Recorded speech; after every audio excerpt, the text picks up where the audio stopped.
Good Sunday morning and welcome to the Hot Seat Podcast presents Football Talk live, streaming on YouTube, Twitch, and Facebook. I'm your boy Shawn Xavien alongside the homie the Storyteller, and we are powered by DUBBY Energy. As always, make sure you follow us on Instagram and Facebook and Twitch at the Hot Seat Podcast. And if you're watching, make sure you go ahead and like and subscribe on their YouTube channel and Twitch at the Hot Seat Podcast. Today is January 18th, 2026. The weather is cutting up. I'm not sure what's happening these days there, but it's football weather for sure. Definitely football weather. How's it going, man? How's it going? It's going good, man. Good, man. Playoffs are looking good. I'm very happy about it. Yes, this is I said to my son the other day, I said that this is 2 years in a row that I'm living my best football life. Last year, I had to go through the ups and downs and the emotional chaos that was my Washington Commanders.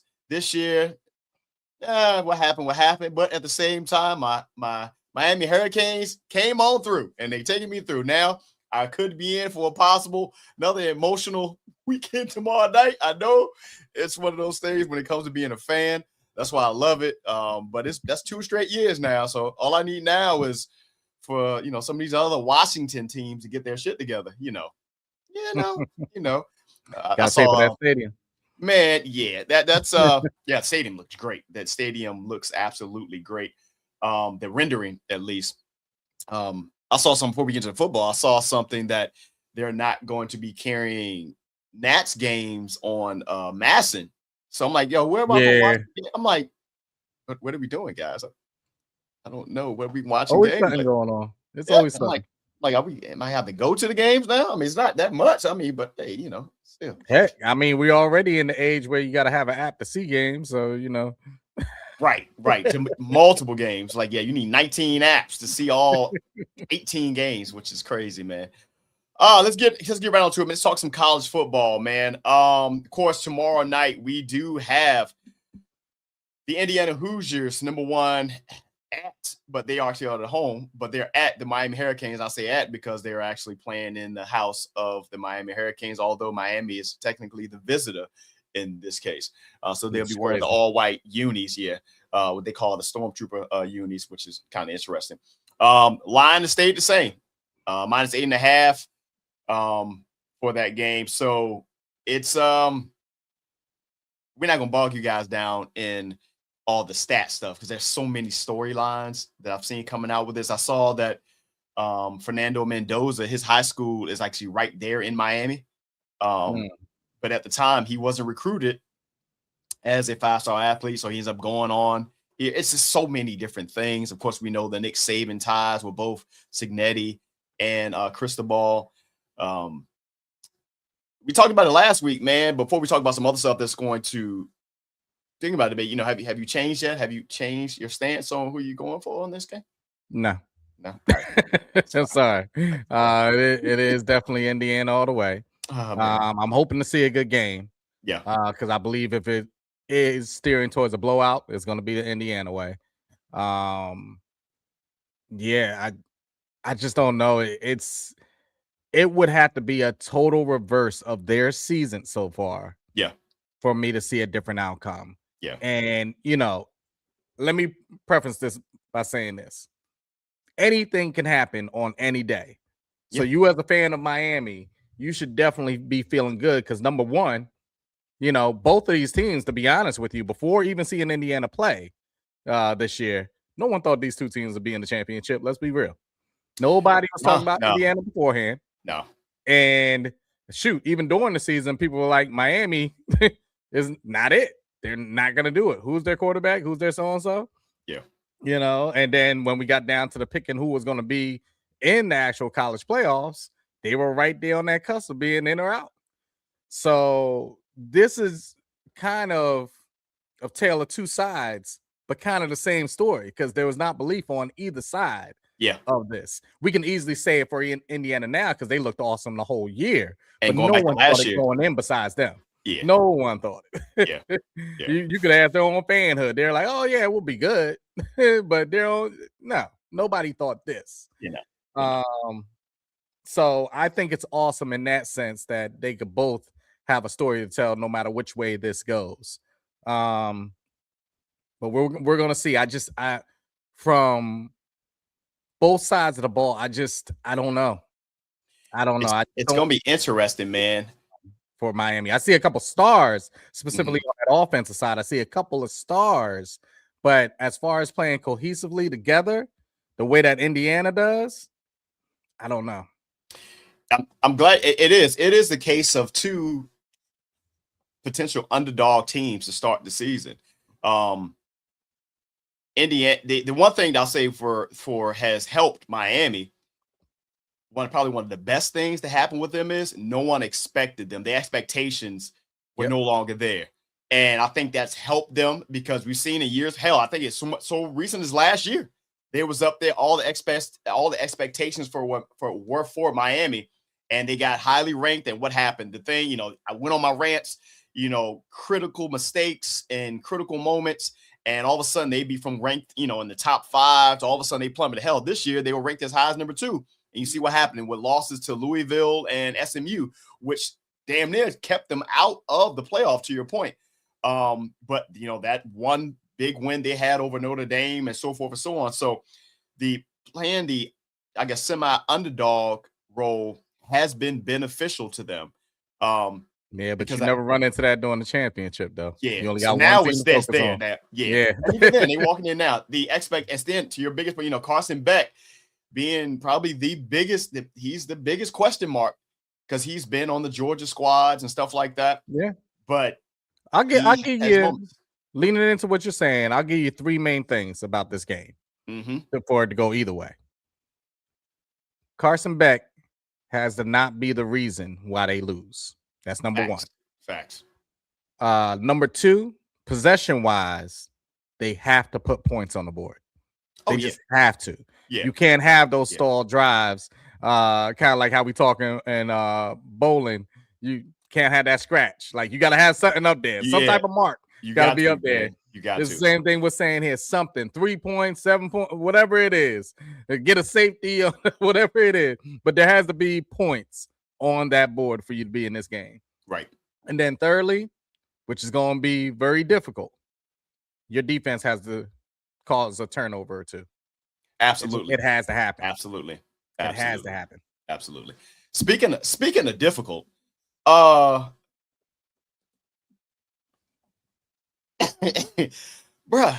So according to Vivid Seats, the most expensive college football national championship game ever. We're talking about an average of $4,300 per. Insane. But look where it's at too, though. Yeah, it is. Look where it's at. It's prime time. It's about it being in Miami. In Miami alone is expensive. But dear Lord, I mean, it's I've seen everything from Pat McAfee handing out packets of tickets. Hell, my son sent it to me, so we tried to get into those raffles and whatever. Student section is going to be up, but man, yeah, this is football. This is approaching football space when it comes to the level of expense that this is. Let's go ahead and bring in our statistician right on time, man. Hey, let me hold 4,300 or 86. I get one for Javen too. Better call SoFi. Yeah, dear Lord, Jesus, man. Hey, man? Really, the most expensive national championship ever? Yeah, I mean, there's only been so many, right? In this whole new playoff setting, so yeah, that's not surprising. But Miami's expensive, like just in general. Yes. So, yes. But for it to be Indiana and Miami and charging this much, it's a little interesting. You'd expect that from I don't know, Ohio State, Texas, or some of these other blue blood larger programs that have been in it for a minute. But yeah, Miami is Miami, and somebody's going to be. I guess the way it is supply and demand is somebody's always going to be willing to pay something. So if somebody's willing to pay it, I should be out here trying to charge for it. Because I guarantee the beautiful thing is the location that it's at. It's just as though just to be there. You don't got to be in there. Just in the area. To be there doing it. Miami's gonna get some cake. Yeah, This whole time period right now, they're banking. They were like, I saw something. They were telling people, you better off just taking an Uber to the stadium because parking has got up to like almost $800 just for like parking, bro. It's just like parking. I imagine that Uber Lyft then is probably like 100, 200 then. Yeah, which is insane. Like, it's Coral Gables gonna be. I mean, now, don't end up in the wrong part of Miami now. Like, you go over that goddamn bridge if you want to. Ain't no sunshine. It ain't no beaches. He's like, wait a minute. I mean, they gonna be out there. They gonna be out there. They are gonna be out there. You're gonna be buying tickets to the wrong event. You better check your tickets. I wanted to see if you decide if you were rethinking your choice, G. As far as like your pick for this game. I just wanted if you wanted to change. Oh yeah, you know what? I thought about that and my answer doesn't change. So like it's still the same. Like why would I change it? Like that'd be that's all we had to ask. That's all we need. That ain't me this time. I was like, wait a minute, that ain't me with it. I'm about to say you came with a different mix. I said give you a sound bar real quick. Yeah, I had that this time, man. They gonna be up. They gonna be up this time. Fast forward into this game now. So this game has a lot of star power in it when it comes to the NFL draft that's coming up. And I will say that right now, looking at just according to CBS, NFL draft top picks projected. You got Fernando Mendoza and you got everybody else. And I did that intentionally because after Dante Moore, that game in Oregon, they got beat so bad. It was like, I'm not ready. So now we know Fernando Mendoza is going to go to the Raiders. If he doesn't, then sorry, Raiders fans. After that, man, you don't know who that number 2 pick is going. I saw Arvell Reese. I think I said his name. I apologize if I said. I think Arvell Reese. He's projected in there, but that's just one. I've seen like 6 so far, and they got all different types of folks in there. Yeah, but honestly, at this point, yeah, I wouldn't be surprised if you don't see just movement in general. Like, yeah. If I'm the Jets, I need a lot of different things happening. Yeah. Why not trade down? Yeah. And I hear the whole story that's being painted about, hey, Dante Moore definitely didn't want to go to the Jets and all that type of stuff. Yeah. I'm going to be real with you. He wasn't ready. It was a wise decision for him to go back to college. It showed. He was not ready. And then, you can put up there the Jets, but whoever's picking up there, you throw them in these situations. And especially if they're coming in and they got to be the starter, they're not even playing behind anybody. Yeah. No, man. Yeah. Not ready. Yeah. Not ready. Let me ask this though. Like, so you have these players who go to these teams or have potential to go to these teams that are losing out, right? Because they blame it on management, blame it on ownership, blame it on just the way the season went. And you have these players who have the opportunity to go to one of 32 NFL teams. Mm-hmm. Are they really not wanting to go because, like, I'm going to a losing team, even though they're joining a fraternity of gentlemen who are billionaires, and to where they can still build upon whatever skills they have in the pros with more professional training and things of that nature? Like, would you think they're losing out more on the experience opportunity just because they want to go back, especially if they don't have the NIL money to back it up as well? Well, I figure NIL honestly changed everything. I know you said without the NIL backing them up, but if they're getting picked that high, most likely they're getting NIL money. So it kind of causes me to go, the thing that pushed me to do this years ago was money. Mm-hmm. But now I can honestly sit back and think, especially 9 times out of 10, the top 2-3 picks are majority going to be quarterbacks. I really need to be in a certain type of place skill-wise to walk into that position successfully. Because we've seen more times than not, people walk in there, Sam Darnold, let's just talk about that. Sam Darnold go to the place that we're talking about. Yeah. And his career almost ending. Yeah. Almost. Being old. Yeah. You know what I mean? But technically, as far as mine is here, like, if you're a quarterback and you're going top 5, top 10, aren't you actually making more than that NIL deal for 1 year? You're making more, but when I can say I can go back, I'm just throwing a number out there, 3, 4, 5 million, and I can go back and build myself up in college. And then if I trust in my skills, I'm going to be able to still get picked top 5 in the exact same place that you might have got. Because again, You might, but that's why I said I don't think the decision is solely on the fact of who I'm going to. It just mainly says in my mind, I got other things I can think about now. When that money is not involved, money is going to be one of those main factors of why, whether I'm ready or not, I'm going. I mean, be perfectly honest, these teams are picking in the top 1, 2, 3 for a reason. Like, it's fairly, it doesn't happen to have a team that's picking up that high and they are a good team. Like, they got more than one hole. I don't know. I'm trying to think about who in the last 5 years who had like a top 2 pick and was there because change it to top 2 because top 5 we top 5 is different, but like top 2, top 3. Right. The only way you got that is if you got somebody's draft rights, right? So that too. Yeah, so you got like Cleveland. Yeah, Cleveland is picking high because they traded, but they're still, they're still not really good.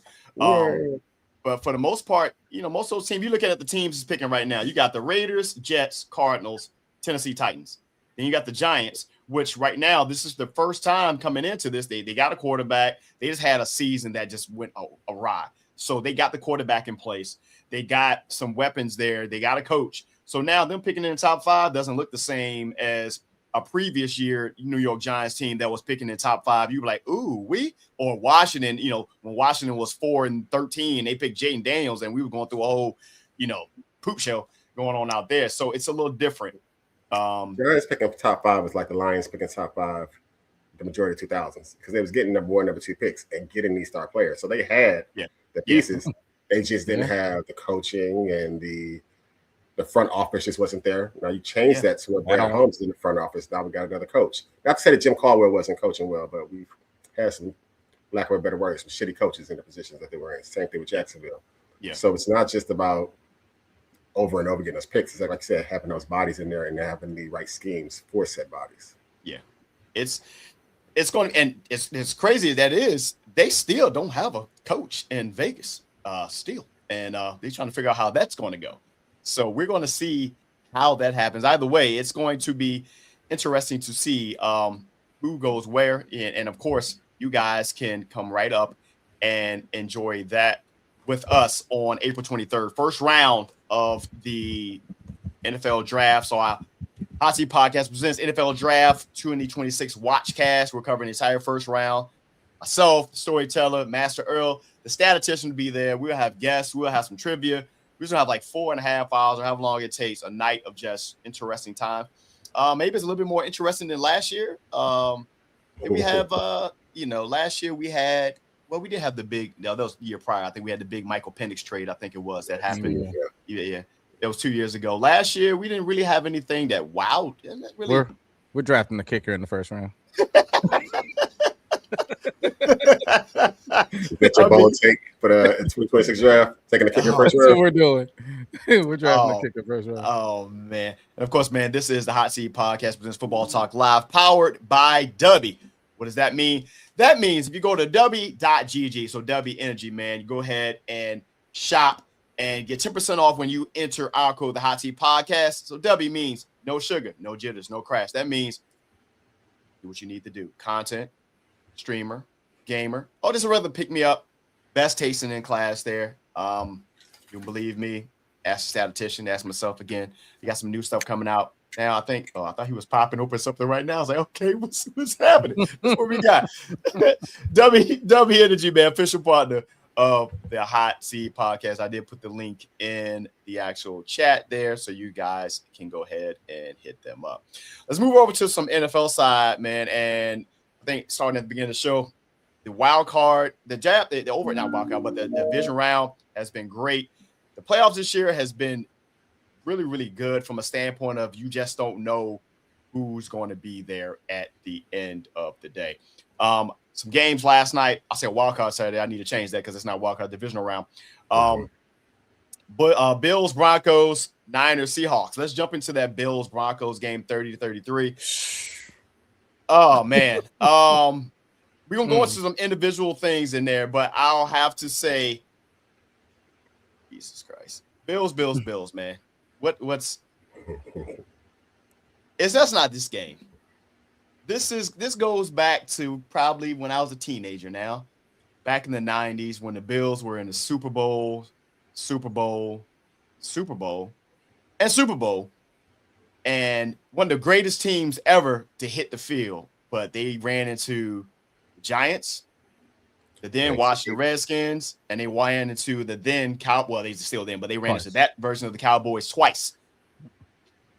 Fast forward some years, some down years come up. They ran into Patrick Mahomes. Cincinnati was in there somewhere. Now they ran into the Broncos, which we'll talk about them in a minute. And this current iteration of the Bills, the thing that stands out from it, they got an all-world quarterback, which at the beginning everybody thought was a bust. I was one of them. Ooh. The deciding factor in these games has been decisions by the coach and turnovers. Since 2018, I looked it up, so I did your job for you there, G. Appreciate you. 17 turnovers in the playoffs. And that's with 2 interceptions and 3 fumbles last night by one Josh Allen. What you guys got for the Bills fans, man? I'm glad you introduced it the way that you did, because that's where I was going with it. Yeah. You introduced it by talking about the old Bills. This team, even the last couple of years, is nothing like the old Bills. Mm-hmm. They live and die by Josh Allen. Yeah. That old Bills team, let me just remind you. And, I don't have nothing in front of me. This is just me being a fan back in the day and watching this team over and over and over again. Jim Kelly, Thurman Thomas, Andre Reed. Who was the other one? That was the wide receiver. Oh, you talking about Ed McCaffrey? No, was it Lofton? Was his last name Lofton? It was Reed and he played for the Broncos. I forgot who was on the other side. I'm missing some names here. Cornelius Bennett. Mm-hmm. Bruce Smith. Wasn't it like Tally was on there, I think. Did you say Andre Reed?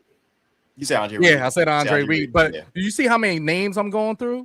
And these were prime time players I'm talking about, not just good positional. These were prime time players. The team was stacked. That's all I want you to know. Yeah.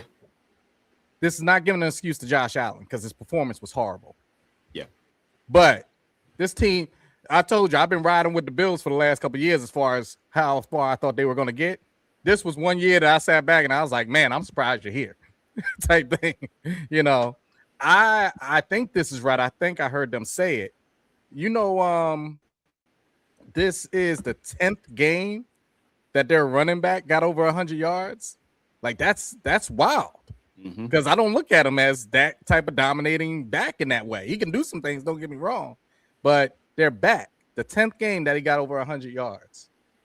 But I did say leading into this game, everything has to click for them to have a chance to win. Yeah.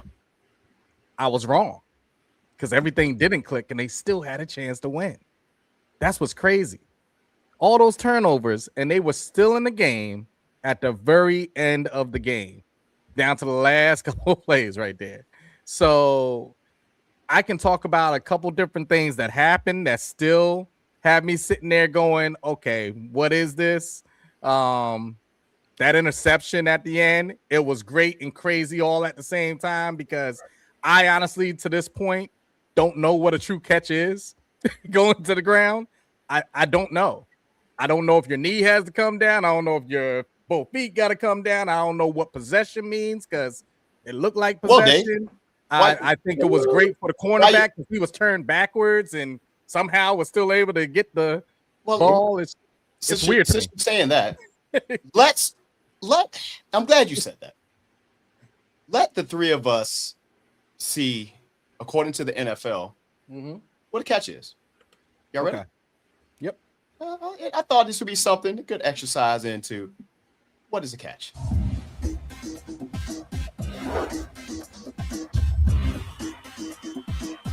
Play the catch. It is a catch. It is. Eligible player secures the ball in his hands or arms before the ball hits the ground. A forward pass is complete by the offense from the or Chiefs, intercepted Steelers, by the defense in the field of play, at the sideline, or in the end zone. 2 feet down, control. The player must have control of the ball. Miami, got control. Both of them in there. Get 2 feet or another body part down. 2 feet in, 2 feet, other body part down. And perform any common football act, such as a third step, extending the ball, itself is or having the time to perform such an act. I guess that's the act that gets you rolling over. I think I've heard them say, or Shannon Sharp say, get up and hand the ball to the ref. Act and loses control of the ball upon hitting the ground. He must regain control before the ball touches the ground. Obvious. If he does not, it is an incomplete pass. I guess he rolled out of it, and that if a player goes out of bounds before regaining control, of course, it is an incomplete pass. Haunting the Cowboys, but incomplete catches.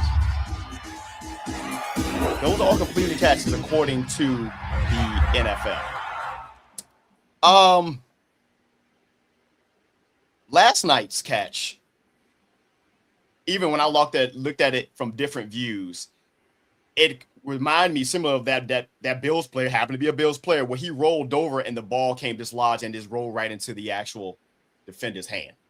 Now, he didn't snatch it to him after the fact, but it was kind of like instantaneous. What you guys say? Because people are still going to argue this. I'll let you go first. Okay. Nah, you got it. So for me, obviously, there's a little bit of a PTSD when it comes to completing the catch because this all started. Yeah, exactly. That right there. Yeah, I'm sorry. Pure touchdown, game-winning touchdown. Once he already did that, the completing the act, I guess, was he used the ground to use the ball to get himself up, even though he already caught the ball. And they say incomplete pass. Whatever. Minus that PTSD. Last night when I watched it, I mean, every time I watch it though, it's with that scope to where, all right, so what are they going to say, whether sketch or not? I thought that was an interception when I watched it because I'm looking at the ball and it jostled. And I know that the way they keep teaching it, even though they have many examples that refs decide whether or not they want to apply it on their own type of perception.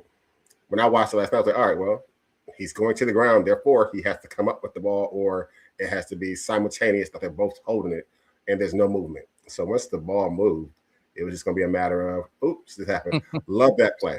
Love that play right there because, again, that was shortly after another Lions situation with the Cowboys. So when they won a game because of some BS. And when that play happened, the very next game in the playoffs, loved every second of that. Yes, bitter, very bitter with that. So when I watched it last night, I said it wasn't a catch, the interception. I'm like, yep, there we go. What's going to happen there?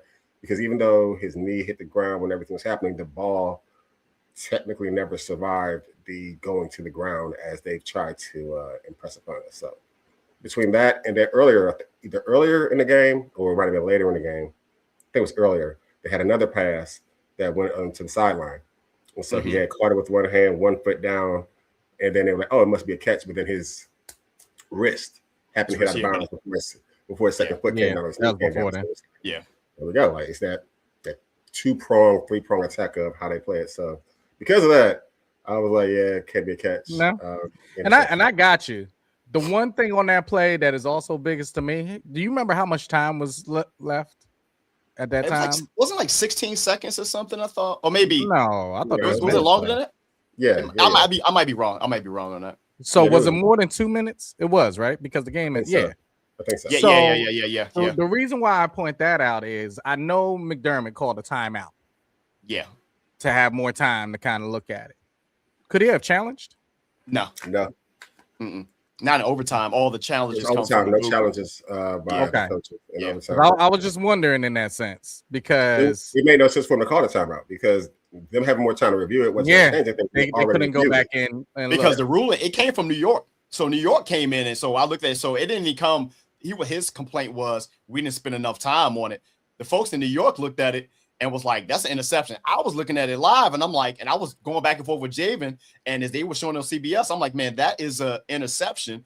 Because to your point, if the defender had not been there, because it's certain shots. If the defender hadn't been there, he may have still lost possession of that ball because when he hit it, it kind of like I don't know if it's like the force of it like caused the ball to move. So it's a possibility. And again, if ands or buts, right. He may have not even caught that ball because the ground seemed like it forced us. So he might have rolled out anyway. It just so happened that the defender was there. They both were going to the ground at the same time. The question was, did it ever touch the ground? It didn't. It just went from one to the other. And that was the main thing is you got to have stronger hands, bro. You just need stronger hands. That's. I mean, it was a waste of a timeout too there because again, every turnover is going to be reviewed, and it's almost similar to the play, the Lions game. That's the reason why I asked, though. Yeah. That's the reason why I'm asking, because this leads me to my other part of this. Coaching vacancy.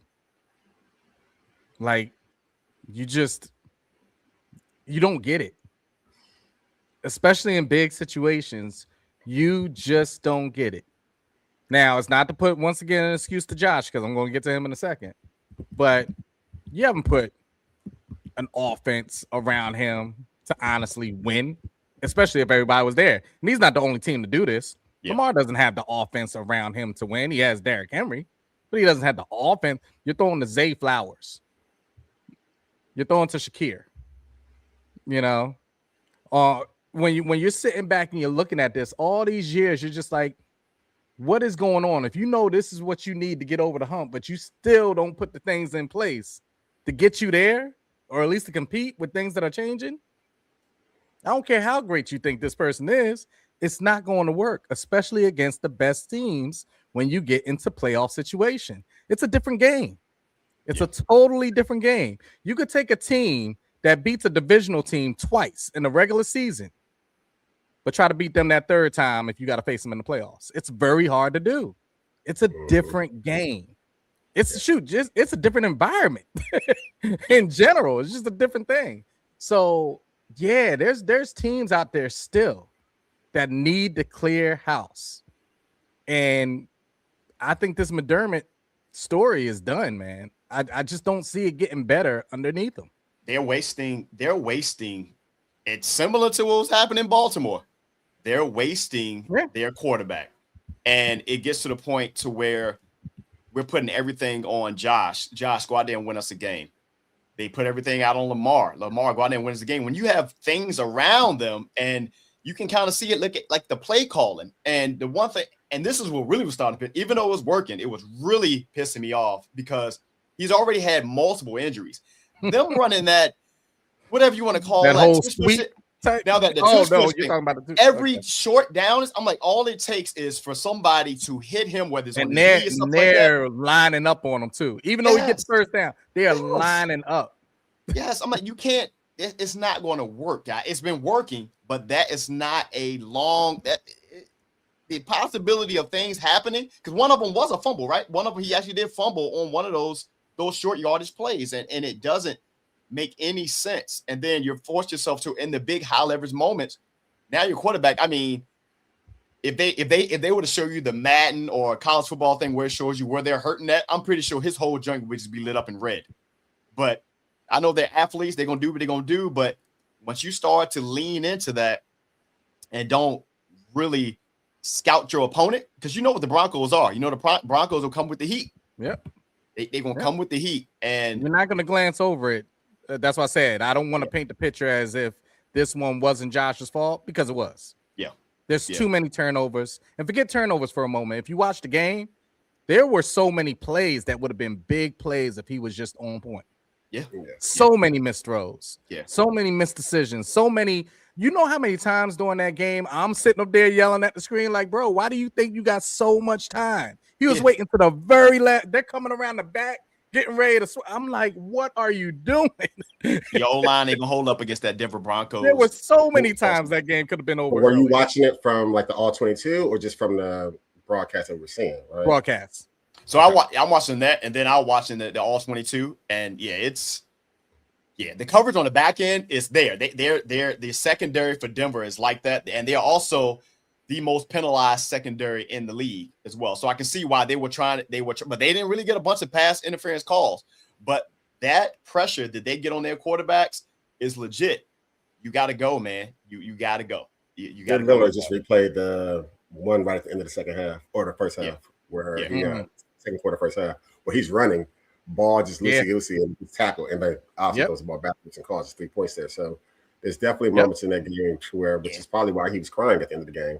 So he knows that some of it was definitely could be blamed upon him, but also, I mean, they were down 20-10, and to end up with 30-30 to go to overtime. Oh yeah, he's the reason why they were in the game. So all those turnovers, he's definitely still He's at the what is it? Josh Allen is still awesome. He's still great. I'm never going to paint that picture that he's not. It's the same way that I grade Lamar on certain things in the playoff. Yeah. Lamar is still awesome. Let's just be real. Even though we weren't talking about the Ravens, Lamar the last couple playoffs, you got to kick it at misses a kick at the end of the game to win it. You got a tight end that's supposed to be a short thing that drops the ball in the end zone to the other team to win it. Like, for all the faults, I will still take them any day. So that's what I want to put out there. Through all the faults, I will still take them any day.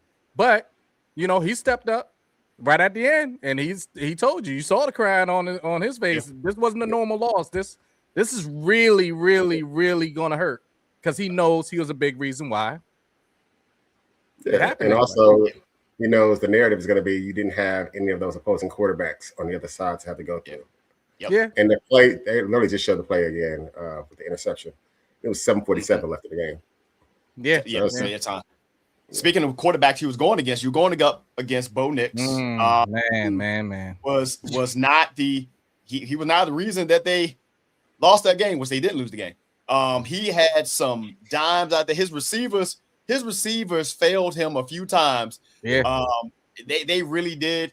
And all that being said, we come to find out late last night. I think I saw it in the same time I got the chat from the text from Malik in the chat. I started getting I'm looking at it here, and Javen hit me up, and I'm like, wait, what do you mean he's injured and he has a fractured ankle? I thought it was fake news. That's what I thought. That's what I thought it was. I was like, I watched the game, bro. Like, what are you talking about? Find it. I was watching it, and I do remember that last play. And when he walked off the field and he had his hands on his side, and I was like, oh, man, he must be winded. That's what I thought. I was like, man, he must be winded. But that man out there walking on a fractured ankle.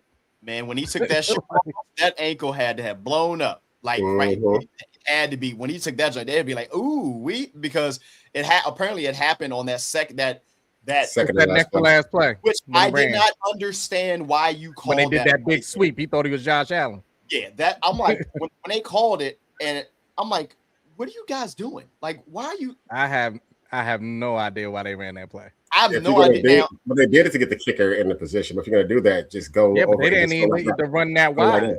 Just go down. Yeah. So you got no they ran that on like a sweep. You got no running backs. You got no. But that's again, that's another transition of the ball. So you got to get the ball to another person. So just trying to secure the ball, regardless. Now, when you just want to get that in position, you go over to that hash and you kneel down. Yeah, hey, you ain't got no backup quarterback. Bring in Jarrett Stidham, who's gonna be playing now. But hey, I need you to run this little quarterback sweep real quick. Like again, I can't blame it on. It was that's like saying Jackson injury. Yeah, it was definitely a fluke injury. Yeah, but it was like. But man, I feel so sorry for this kid, man. Yeah, to play his heart out all year long, to get to this point, to lead your team, to be a good reason why your team is about to go to the conference championship. Yeah, and on the next to last play. I mean, he was out there throwing dots, man. Like he had a couple of them, you know, they throw picks and stuff like that, whatever. But he is a representation of that draft class 2 years ago. Last year's draft class that they're going to go down potentially in historical fashion, man. Yeah. Like you're talking about just what they've accomplished. So you got from Drake May to Caleb Williams to Bo Nix to Jaden Daniels, those four right there. And Bo Nix was a much later pick, but the top three, you know, is potentially going to be playing in the AFC or in the championship games with somebody probably representing their team in the Super Bowl. That's a hell of a draft class, you know, except for like Michael. Before I give you something against that, Shawn, real quick. So with regards to the injury, didn't think it was fake news because it came out almost right after the game ended before the Seahawks game. Yeah. But what I saw this morning, and I don't believe it's fake news, but they said that Sean Payton told him that basically when he was talking to him after the game, he had mentioned how he had an ankle injury in college, an ankle injury in high school. And he said, like, whether trying to be like funny about it or not, he was like, had I known you had that history of ankle injury, we wouldn't have drafted you. So I found that to be like, The timing of that is like very. That sounds like something Sean Payton would say. Sounds so Sean Payton. Sean saying some English. I ain't gonna lie to you. That sounds like a Sean Payton. That sounds like a Sean Payton comment. Not reading the room, just flying off at the mouth. Because I found it interesting, you know, being a Giants fan, and you know, Sean Payton and his ties to Bill Parcells. One of the first things he said after the game was over was, "I'm going to get in contact with Bill because he had to deal with this with Jeff Hostetler." Yeah. You said, "Let me talk with him, see the position that he put that back up in place to win a championship." Yeah. So here's some other draft class for you, real quick, Sean and Dave. You have the 83 NFL draft class, which is widely considered the best class ever with quarterbacks, with 3 Hall of Famers: John Elway, Dan Marino, Jim Kelly, and you also had Pro Bowler Ken O'Brien. The 2004 class had Eli, Ben Roethlisberger, and Phillip Rivers. The 2020 class had Joe Burrow, Justin Herbert, Jalen Hurts, and Tua Tagovailoa. Tua. That's the first one you said that no, we're not talking about that one. Yeah. We're not bringing that one. No, with that though, with the 2020 class, you have a 2 times Super Bowl champion with Jalen Hurts, or just one? One. No, they're 2. They're 2. They won 2. So Jalen has 2. No, he only has 1. He lost. Okay, so Jalen has the 1. Yeah. He's been to 2 though, right? Yeah, he's been to 2. Yeah, because Foles won that other. Yeah. Joe Burrow's been the 1. Justin Herbert is the playoff disappears every single time, but he gets in there. And they always argue that Justin Herbert's one of the greatest quarterbacks, apparently, in somebody's world. He might be a little overrated, guys. Yeah. We're not doing that. I don't even have enough time today to even. Right. Yeah. And then you have Tua, who is just Tua. So, yeah. Of those 3 classes, comparing it to the 2025 class. Well, this one's not even close to being. It's not even done.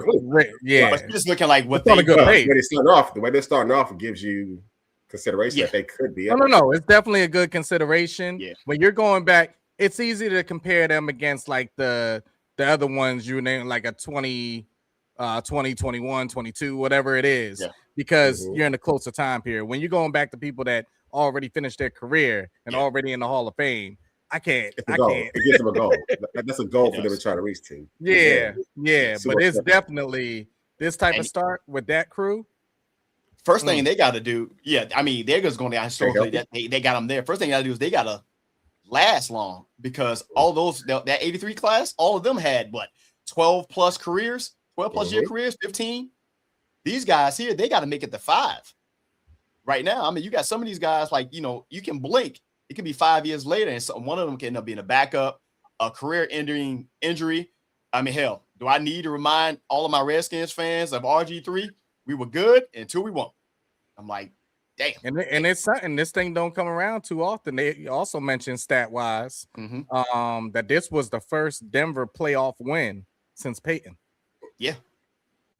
I mean, which was funny because the way I was looking at it, it may still go that way. But I'll save that tape for after the other game we want to talk about. So we had another game that happened.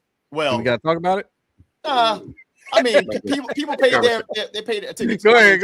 I'm joking with you. There was I won't say a game. There was a program that was on Fox. It was a television program that came on, and it was the 49ers of San Francisco against the Seahawks of Seattle. And apparently,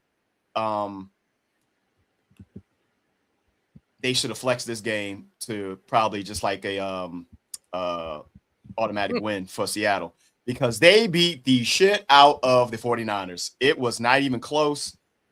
The physicality was there. Now, the defense, Robert Saleh had them boys hitting, but it ain't matter none, because that offense for the 49ers, man, was just bad, and they don't have nobody. They literally, I thought they're gonna have Caffrey's gonna be dead. Seattle's a complete team, though. Very complete. They are a complete team. Very and that's what San Francisco went up against. Yeah. Mind you, even when everybody's there, you got some holes there for San Francisco, and everybody's not there. Yeah. It's just, this was a true ass whooping. It was. Yeah. And to be honest with you, I expected this ass whooping. They was, you know, I know in the picks there were. I picked the 49ers. Yeah, ooh. I think Earl picked the 49ers too. Mm-hmm. I didn't see it at all. At all. I never thought this was going to be a close game. Closer. If it was in San Fran, it might have been closer. Oh, that crowd was stupid. That maybe. Yeah, that 12th man up there is crazy. And overall, like you said, from offense, defense, special teams on paper, with health, like they're still better with Seahawks. I thought the only thing that would draw closer in my mind than what I was thinking originally, because I thought it was going to be a blowout, to be honest with you. Not this big, but I thought it was going to be a blowout. Was the whole oblique thing. But what I tell you, I said, shoot him up and let you gotta do, buddy. Do what you gotta do. You done too much to this point, Sam, to not show up for this game. Shoot him up and let it ride. That's it. But man, you so much credit, man, is given to Mike McDonald, man. Him really resuscitating that Seattle's quickly. That the defense, like everybody's comparing them to the Legion of Boom. They're like, nah, we can't compare to that. But they call them the dark side. And for every good reason, because they are good from the front to the back, brother. Like it's not even run defense, pass defense. Yes. Yeah. They there's no holes for them, man. And the way that they were playing, I mean, you know, JSN is just ridiculous. He didn't do Sam much yesterday. Darnold, yeah, he was not Sam Darnold. He didn't need to because your boy was there. Yeah. Old Michigan State faithful. Yes. It's man. I had him on my DraftKings. I knew it was coming. It was the reason I'm in first right now. Yeah. That being the case, man. 49ers, brother. What's the future for the 49ers? Because a couple of things that stand out. Yes, they got Brock Purdy. He signed. Okay. Mm-hmm. How much tread do you have still on McCaffrey? And you have Trent Williams, who I want to believe Trent is approaching 38, I think. That line still is not good. They have no real outside weapons because Ayuk is not there. Parasol is there, but he's more like a number 2. They only have one running back because they got Robinson, who came from Washington, and you see why they got rid of him. You know, he does. And I'm afraid Kyle Shanahan, man, he can scheme up some stuff, but he just don't have the talent, man, to scheme up, you know, to overcome the Seattles, like in his own division, bro. Let's be real.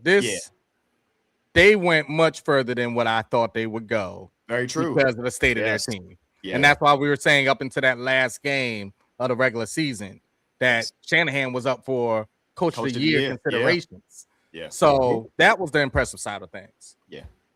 To go down to people that you went with, as long as Trent wants to play, he's gonna be on that field. Let's just put it, because that team is totally different without him on the field. It's totally different. They don't even have a shot. Yeah.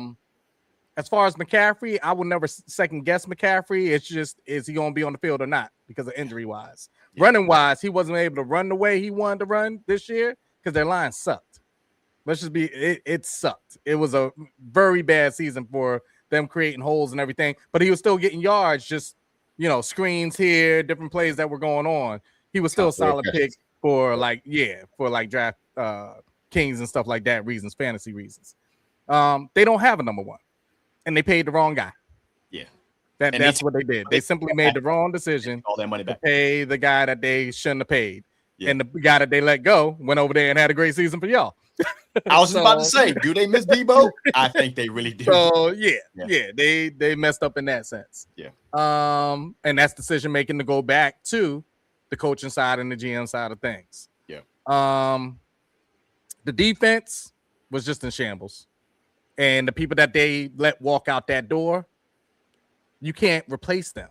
Yeah. Certain people that they were just like, okay, all right. You can't replace how that unit was moving. But I'm glad you brought up one person. Salah. Solid. Yeah. And he might get a look. He might. Yeah, like I know this game won't show it, this last game that happened, but they were just overmatched. Plain and simple, they were overmatched. Yeah. But yeah, he this right here have given him a good look for another HC type spot. Because that scheming with what he didn't have on the field, it was solid throughout the season. I mean, they were definitely missing Fred Warner. Like, that's through and through. Yeah. And obviously, the injuries in general just had their defense looking different.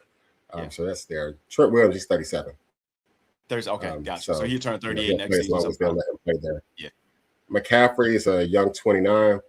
I think we always forget that he went over there to Germany or somewhere over in Europe to get some type of his blood and so he'll probably be around a minute, or he'll just go back over there again and get revitalized, or some like getting the sun type thing. So be in the wilderness. Anything, I think Carolina's I can't believe we let him go, but things happen. I think the 49ers, though, they, as much as we want to look at them like, they're back to that time they were down in between their off years, they just still found a way, because this season they should have not been even close to even sniffing the playoffs. Yeah, but correct. The way they ended up playing out, like the NFC West turned out to be the best division this year. Yeah, NFC West, yeah. So they took over the Cardinals last year, what the NFC East had did the year before. So it's interesting with the way the playoffs are now designed. You almost are always getting 3 teams from one division, and that division is pretty strong. Now you have the NFC North last year. You had all 3 top teams, like all strong, great records, and they all lost in the first round or the very first game they played. So it doesn't necessarily dictate how far you're going to go. But I don't know. I think the 49ers, because he's kind of coach of the year, he's safe as compared to some of these other coaches. And they'll go back to the drawing board. They'll go out there, draft some people, do some trades, and they'll probably be right back in it, unfortunately. Yeah. Dave brought up a good point, so let's talk about it. There are still some job opportunities that are still open. And of course, the Giants, Dave and Earl, their Giants got John Harbaugh, 5-year deal, $100 million. Kevin Stefanski is on his way to Atlanta. We'll see how that goes. And then the Packers extend Matt LaFleur. Mm-hmm. However, the Cardinals, Ravens, Browns, Raiders, Dolphins, and Titans, they all still have head coaching openings. I know the Browns are leaning towards Jim Schwartz. Right now, they're bringing him in for a second interview. The other few teams, I don't know. Like, I've seen some. I don't know. They're waiting for these coordinators that are in the playoffs right now to come available. Now, Robert Saleh is coming available. I can see him. And you know what? I didn't put the Steelers up here. My bad. The Steelers are the other team up there that I didn't put in there. They all have these open positions, which I can see a Robert Saleh maybe going to the Steelers. He's the type of coach that they like. They want a defensive-minded coach. I can also see him in Baltimore. They like that type of coach. How do you feel about Flores? I don't think the NFL is going to allow him to be a head coach, because that's been the story point. Yeah, man. I think that hasn't been off his coaching. I think he'll be other stuff behind. Yeah, I don't think they're going to allow him to be a head coach with that legal dispute still happening. I think right now is looking at I think the Supreme Court at this point. It's up there. So I don't know if that's going to be a thing, man, to be perfectly honest. I would love to see him get a head coaching job. I can see him in Pittsburgh as well. I don't know. I really don't. What do you guys think, man? Who goes to these spots, bro? Like who goes to these? Because this is still a lot of teams out there. Be honest. I'm gonna say right now, though, I kind of like the fact that they're not automatically filled. I think this goes to what I was saying last year, to where no openings should be filled until everything is done. Because that way you don't have to worry about anybody tampering. Don't have to worry about potentially some OCs out here tanking. Same as how college should be. But that being said, if I had to guess which one's going to get filled next, it's probably going to be the Browns, like you said, because they already have somebody in-house that they're looking at. Mm-hmm. He's been a head coach before. Didn't have a good stint in Detroit, but he was good at defense. His defensive coordination skills are undeniable, right? And so I can see that happening there. Dolphins, they got their GM in there. So could you see Shula? That continuation of a story? That would be hilarious. That would be a storyline. Like, oh, can he out here repeat? You know what hasn't been done since his dad? Like, you know, like that'll be something quite intriguing to see that happen. But I don't know. I also said, well, what's the guy's name that was in the Cowboys? They got screwed. Nick. You already got a jump. No, the Cowboys coach that he couldn't go interview anywhere else because he got strung along, and then McCarthy. Oh, yeah. McCarthy's interviewing somewhere. I think for the Steelers. He's interviewing right now, I think, for the Steelers. So I can see McCarthy either out in Arizona or with the Steelers. You know, so it's the opportunities there. There's going to be some names we never heard of. I'm just going to sit back and watch and see. But, you know, in the end, outside of just being a sports fan, as long as they always lose against the two teams I care about, it's all good. Oh man, let's get into these games today, though, man. We got two huge games. First up being Rams at Bears, and it's cold in Chicago, bro. It is cold out there. It's good luck, Rams. Good luck. You thought it was cold in Philly last year. I think there's something where I think they said like it feels like it's 11, maybe. it's -5. All right, cool. Yeah, that's even worse. -5 the wind chill. Yeah, that's and the wind. If you ever been to Chicago, the wind in Chicago is different. Like I walk through New York and the wind has moved through the city. I'm like, yeah. You've never felt lake effect wind and weather in Chicago. I'm about to say, because you got the water on top of them. Bruh, if the Hawk is what we call it, they got to call that the Bear in Chicago. It got to be, because that's it there. It's not for the weak at heart, bro. It is not. I don't like it at all. Y'all got out of this game, man. What do we see out of this game, man? We asked last week, was Matt Stafford or Shawn McVay going to be the reason that the Rams don't go where they need to go this year? And on the other side, I'm asking, is Caleb going to be the reason that they win or lose this game in Chicago? So either side, I'll give you something on both sides. I can give something on both. Rams wise, I guess they were saying like, was it Stafford's record within this type of code was horrible? I don't know. I'd have to see exactly what it was, but there was something that they were speaking of. Yeah.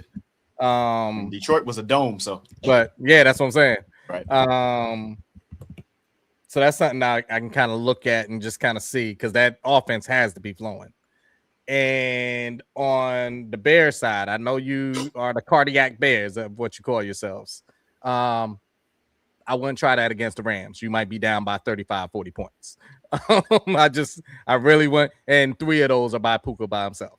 So I would not go into that type of thing. Try your best to play a full game. I know you try to do that every single game, but for some reason, it's like the second half. It's like you got to go back into the locker room to be spoken to. Quarter, yeah. The game has started, guys.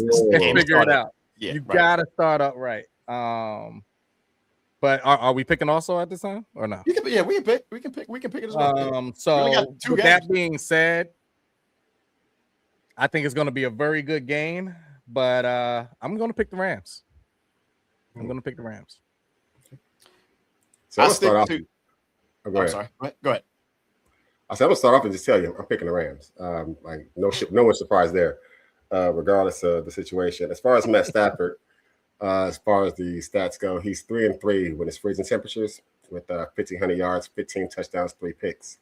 Under 40, and that's less than 32 degrees, right? So freezing.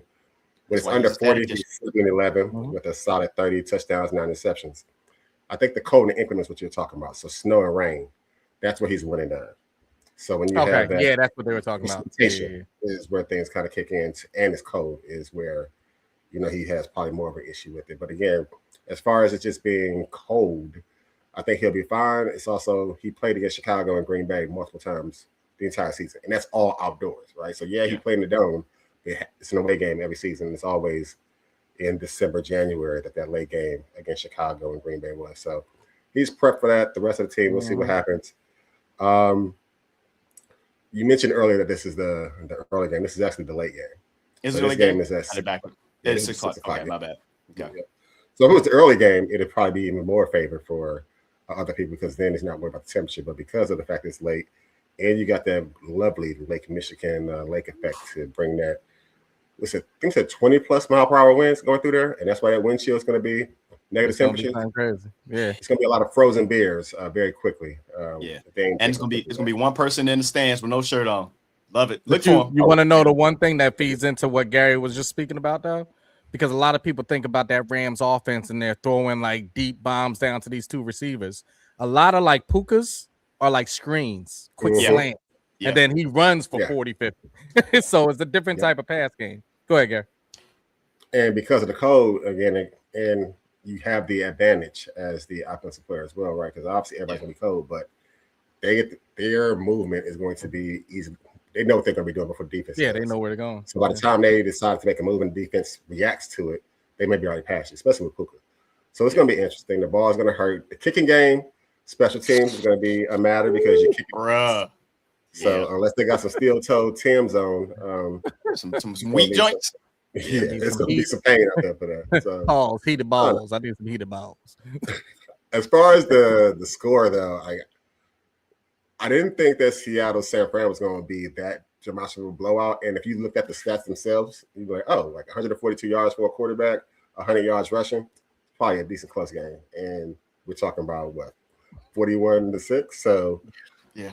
I'm more hesitant on the score here, but I figure like the Rams probably still win by double digits, just based on precedent and the fact that Caleb and Ben, they like to react in the fourth quarter. And by the fourth quarter with this team, it might be a little bit too late because again, we talked about this last week. The Rams defense may look like they ain't performing, but they've actually been doing what they have to do in the most of the spots they have to. So now they're playing a team not to play down to. So they're going to be playing their best, I think, in this game because there's going to be the perception of, they've been playing down. So now the Bears are going to have to play up.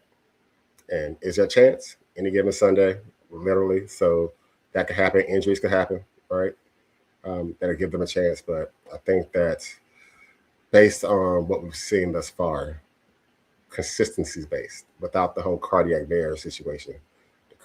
You got to give it to the Rams. So this one, there's a lot of different storylines in there. One of them that they haven't really talked about, and I know he's gotten better over the season. At the beginning of the season, Matt Stafford had a back issue. I know he got recovered and stuff like that. From a person who has back issues, that cold is going to hit different for him, especially now it's the late game, that cold. So meaning, when you're sitting down, so they're going to have to keep him warm because if you stiffen up, man, it's rough. It's rough. 2, this is a team, the Bears, they thrive on turnovers. They really do. They have their team. I don't think they lead the league in turnovers, but they're one of the top teams in turnovers. And that being the case, we always talk about how Matt Stafford will give you 1 or 2. If that happens, that's like it goes like along with the Indiana and Miami game. Those turnovers can be backbreakers for the Rams. And 3,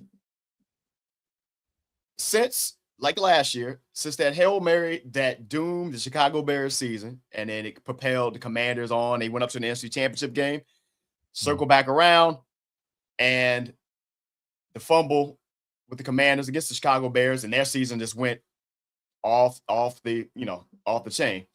So I see this game going to the Bears. I'm actually picking the Bears to go for this game, and it's going to be a good one. I feel like that cold is going to be right. And there's one more thing in there too. As we bring in Master Earl, which right now has a black screen. This is like one, they may talk about it on the broadcast. Ben Johnson don't like Matt LaFleur. Also, a lot of the friends of Matt LaFleur, they don't mess with Ben Johnson. One friend of Matt LaFleur is Sean McVay. So it may be a little bit of that in this game as well. Yeah, it may be a little bit more to that as well. So there's a lot of lines that's gonna be talking about that. So I got Bears in this one. Tell LaFleur to only tell me about his first half plans. Yeah, facts. Facts. It's like Oh. work out. Oh man, as we flip to the other game here, man. Texans at Patriots. This is what I'll say, and I'll hand it over to you guys. That man is straight on kidnapping mode, bro. I ain't messing with He's this. going to get his money from somewhere. He's going to get his money from somewhere. I don't know if you guys. I don't feel we supposed to be part of this. If you talking, we can't hear you. That's all I know. In fact, let me black out my screen so I can say I wasn't. You still there? We can't hear you, Earl. If you're saying something, take it off mute. Nope, still can't hear you. Nope. I need you to just pay attention to driving. You all right? Don't even worry about it. Don't even worry about it. I don't know if you guys have thought this far ahead. We may be getting the rematch of the Seattle Seahawks and the New England Patriots. Maybe this time the Seahawks will hand the ball off instead of throwing this time. That's where you going with it? I'm just saying. I got the Patriots in this game because CJ Stroud. That's why. The defense for Houston is crazy, but CJ Stroud, man, is their biggest impediment. I ain't never thought I would say that, but he don't look right. He don't look right at all. So I just got Patriots in this game. Yeah, CJ Stroud definitely doesn't look right. Mm-hmm. I got the Texans. That defense, bro. Man, there's just something about a shutdown defense on every single level. It's one thing to have a rush. It's another thing to have linebackers that can rush and also cover. Yeah. It's another thing to have lockdown corners and safeties. What if you have all of it? What if you have every bit of it on each side too? I'm not talking about leaning towards one. You got one good corner and stuff. No, all of it. And this is the thing. All you have to do as a player, not to make it sound easy, but all you have to do as a player is do what you're supposed to do on that field. I don't need you covering for nobody. Just do what you're supposed to do, and we're going to be in every single game. And let me just say this, and then everybody else can go. Like I said, I'm picking the Texans. If we don't, and when I say we, not just us, I know we respect them. But when I say we, I'm talking about in general. If they don't start putting respect on DeMeco Ryan's name, as if he's not one of the best coaches in this damn league, tell me who's better right now. Tell me who's better with a quarterback that is slacking the way CJ is right now this season. Mm-hmm. So, can y'all hear me? Yeah, we got you now. We hear you now. We got you. Oh, okay. All right. Hey, how y'all? Sorry, had dropped the missus off to the airport. So my first win, I got the Bears because the Bears, that dude with the painted fingernails has been on the money. So I'm gonna go with the Bears. CJ Stroud, I don't know who said it, but I agree. Like the Texans defense is playing lights out. CJ Stroud has not been playing like CJ Stroud should be playing. And to be honest with you, like no Nico Collins today. You know what I'm saying? They ain't had Dell all season. They banged up, and if I don't know if y'all paid attention to that last game, even though it was a rout, they didn't really rout the Steelers until the fourth quarter. And if you notice, that whole game, that line was trash. Like they was giving CJ the business. He had no time to throw the ball. So ain't no way in heck that you telling me that they're going to deal with that Bears defense? Absolutely not. Absolutely not. So I ain't going to hold you. I kind of got a game like last night where it ain't even enjoyable. Did you put the Bears against the Texans? You know they're playing the Patriots, right? I was about to say the same thing. I'm sorry. I was like, that would make sense if they were playing each other. I'm sorry. Well, regardless, I got the Bears. Now, who the Texans playing? The Patriots. The Bears are playing the Rams, bro. So you picked the Bears against the Rams. I still got the Bears. All right. The Texans, all of my stuff stays the same, whoever they playing. So even worse, they playing the Patriots defense, they're going to beat the hell out of them. So it's still going to be unenjoyable. It's still going to be unenjoyable. So you're picking the Pats? Yeah, picking the Pats. Got you. Yeah, in a row. Okay. In a row. They home too? They're at home. So there might be some snowy weather. Yep. Yeah. Gillette Stadium, outdoors. Yep.